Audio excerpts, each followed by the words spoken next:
আমি পড়ছি কবি ও লেখক দেবপ্রিয় চাকমার লিখিত বই মৃত্তিকা চাকমা অফিসিয়াল আত্মজীবনী।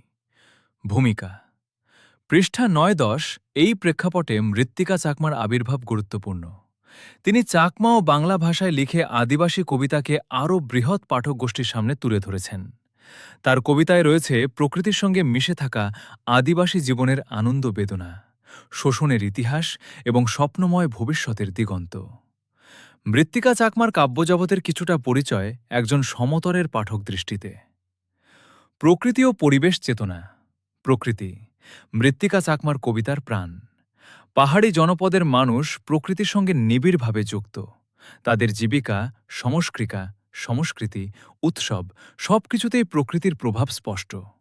তাই মৃত্তিকার কবিতায় ঝর্ণার কলকল ধ্বনি, অরণ্যের স্নিগ্ধতা, পাহাড়ি ফুলের সৌন্দর্য বারবার ফিরে আসে। প্রকৃতির সাথে জীবনের উপস্থাপন আমরা দেখি তার কবিতায়। দিন নাই রাত নাই, এ আবার আষাঢ়ের দিন।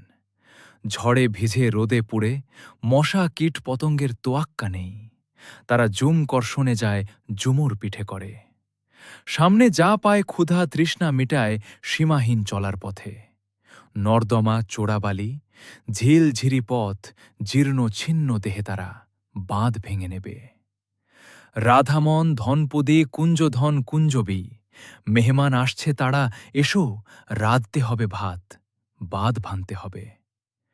প্রকৃতি তার কাছে কেবল দৃশ্যমান সৌন্দর্য নয়, বরং এক প্রকার জীবস্ত সত্তা। তিনি প্রকৃতিকে মাতৃসুলভ মতায়, আবার কখনো প্রেমিকের আবেগে অনুভব করেন। তার কবিতায় প্রকৃতির বর্ণনা শুধুমাত্র নান্দনিক নয়, বরং মানুষ ও প্রকৃতির অবিচ্ছেদ্য সম্পর্কের ঘোষণা। দ্রোহ ও প্রতিবাদ।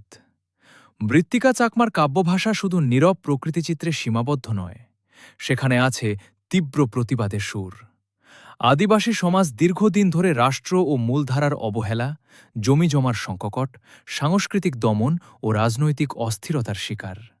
এসব অন্যায় তার কবিতায় প্রতিবাদ হয়ে উঠে আসে।